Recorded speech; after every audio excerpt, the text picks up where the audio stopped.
Hello बच्चों, बिंदु चौधरी स्वागत करती है आपका राजस्थान सरकार और वेदांता के CSR इनिशिएटिव ई कक्षा में, जिसके टेक्निकल पार्टनर हैं मिशन ज्ञान। बच्चों, अपने श्रृंखला चल रही है राइटिंग पोर्शन की। राइटिंग पोर्शन में भी अपनी श्रृंखला चल रही है लेटर्स की। लेटर्स के हम 2 पार्ट कर चुके हैं। Today we are taking its third part.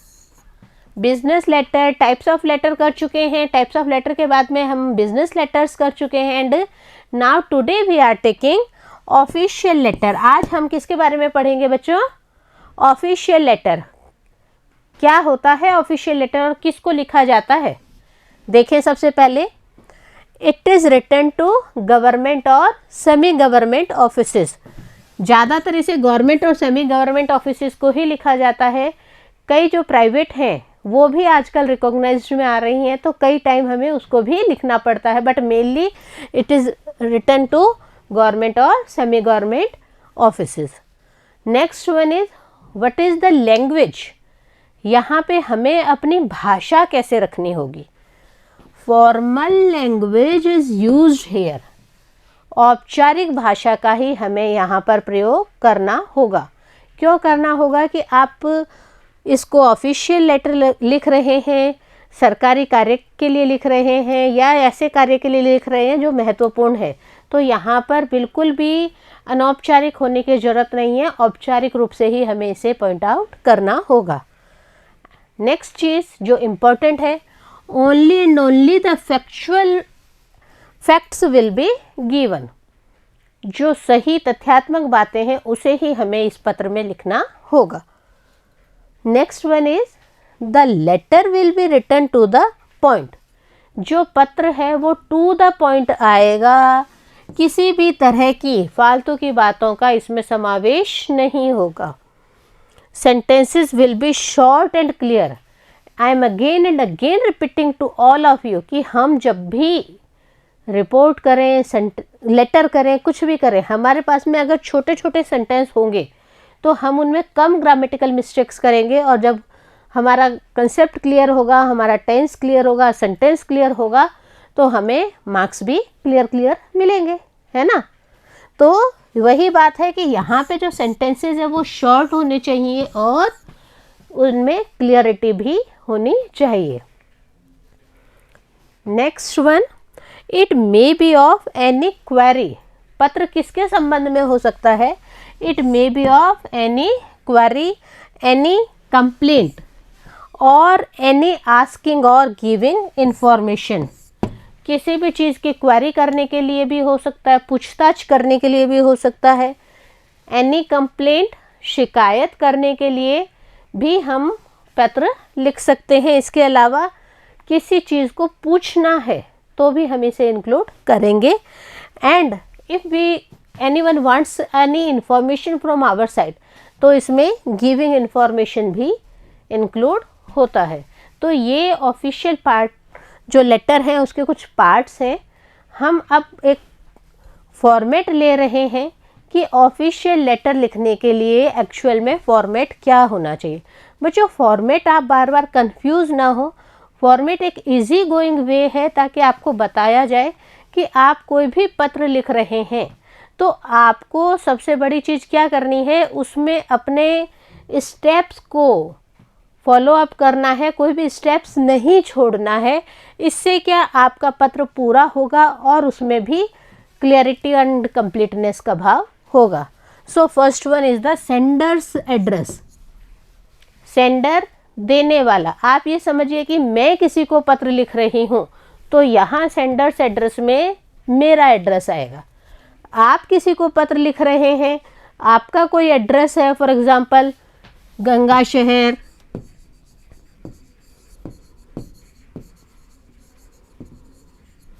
है ना, आगे कुछ और आपका इस जगह का नाम आ रहा है, फॉर एग्जांपल बीकानेर, तो आप सेंडर्स एड्रेस में क्या लिखेंगे? अपना नाम नहीं लिखेंगे, सिर्फ अपना एड्रेस लिखेंगे, Ganga Shahar and Bikaner. Okay, then after you will mention the date. Date जरूर मेंशन करनी है ताकि क्लैरिटी हो कि हमने इतनी तारीख को पत्र दिया था, और उसका ये हवाला भी अगर हम नेक्स्ट टाइम देना चाहें तो दे सकते हैं। Third and important, letter reference number या लेटर सीरियल नंबर, जब हम कोई भी गवर्नमेंट से कोई भी अपना ऑफिशियल लेटर के बारे में बात करते हैं तो हम सीरियल नंबर ज़रूर मेंशन करते हैं। आफ्टर दैट यहाँ पे तो बात हो गई सेंडर्स एड्रेस, डेट की, और serial number if any must be written in this one. फिर बात होती है 4th नंबर पे रिसीवर्स डिजिग्नेशन। जो रिसीवर है, प्राप्त करने वाला है, हम पत्र लिख रहे हैं, आप पत्र रिसीव करने वाले हो, तो आपकी पोस्ट क्या बोल रही है वो यहाँ पे आएगा। फिर यहाँ पे आएगा आपका पूरा जो नेम ऑफ द डिपार्टमेंट है उसके बारे में इसमें लिखा जाएगा। एड्रेस ऑफ द रिसीवर आएगा, बार बार कह रहे हैं, सबसे पहले हमारा खुद का एड्रेस, उसके बाद डेट और सीरियल नंबर, और उसके बाद में पोस्ट प्लस आपका जो रिसीव करने वाला, रिसीव मतलब प्राप्त करने वाला, उसका एड्रेस इसमें लिखना जरूरी होता है। Then after any salutation, dear sir, dear ma'am, sir, ma'am, whatever may be, and this one body part of the letter. यहाँ पे हम अपनी पूरी जो अपनी पत्र के बारे में चीज़ होती है बॉडी पार्ट में, उसको हम मेंशन करते हैं। एंड लास्ट कम्प्लीमेंट्री, आप ये देखिए सब्जेक्ट कहीं नहीं लिखा हमने, सब्जेक्ट भी तो होना चाहिए ना। तो यहाँ सैल्यूटेशन से पहले यहाँ पे हम क्या लिखेंगे, सब्जेक्ट।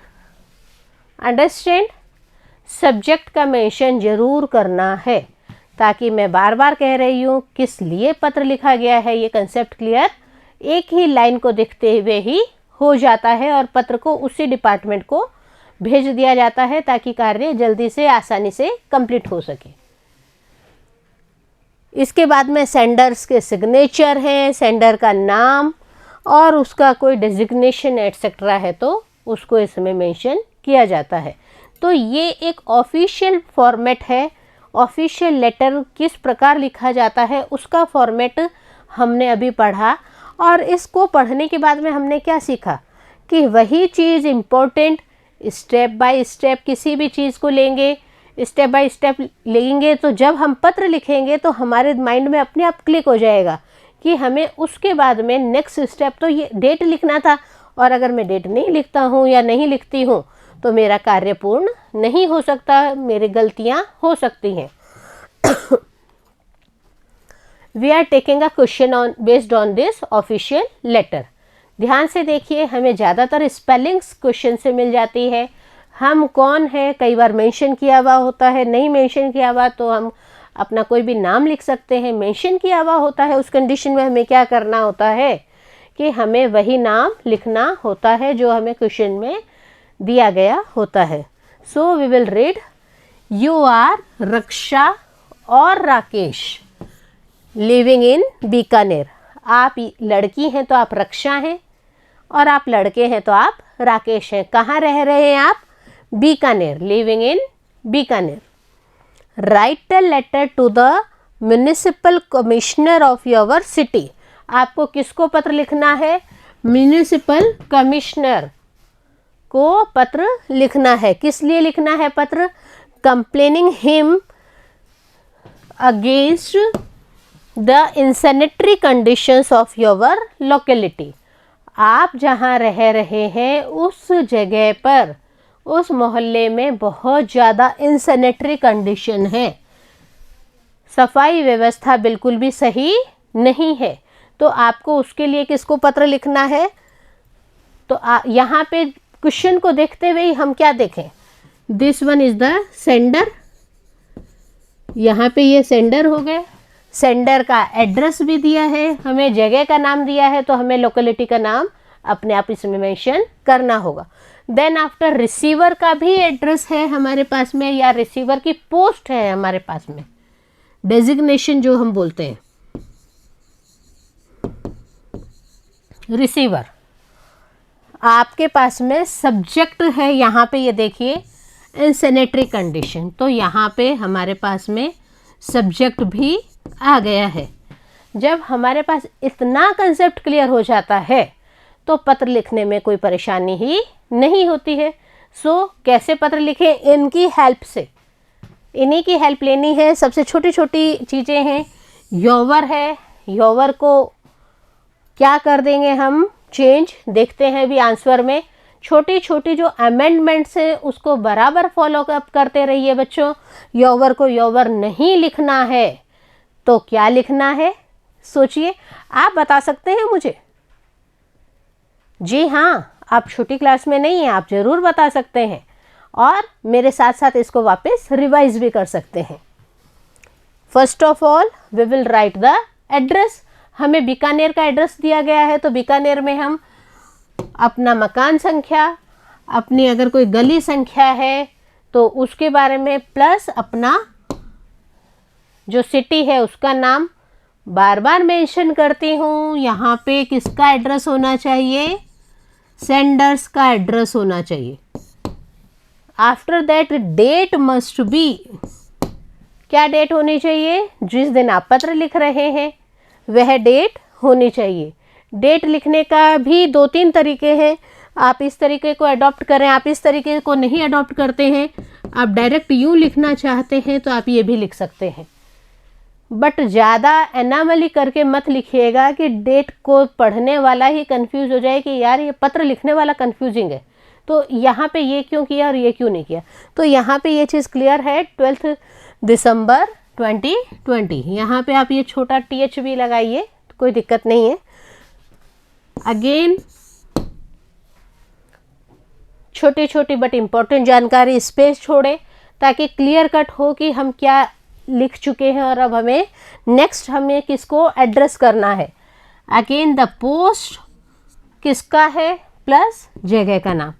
तो ये कौन हो गए हमारे receiver. Who is this one, this one is the receiver of the letter, पत्र प्राप्त करने वाले हैं। तो द चेयरमैन, म्यूनिसिपल बोर्ड या म्यूनिसिपल कॉरपोरेशन, जो भी आपको आपके वहाँ पे जो भी एड्रेस या क्वेश्चन में जो दिया गया है उसे मेंशन करेंगे बीकानेर।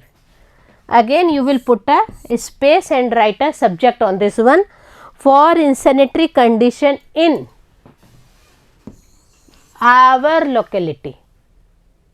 समझ में आ रहा है? हमें जब प्रश्न दिया गया था वहाँ पे क्या लिखा था बच्चों, योवर। उस प्रश्न में क्या लिखा गया था, योवर।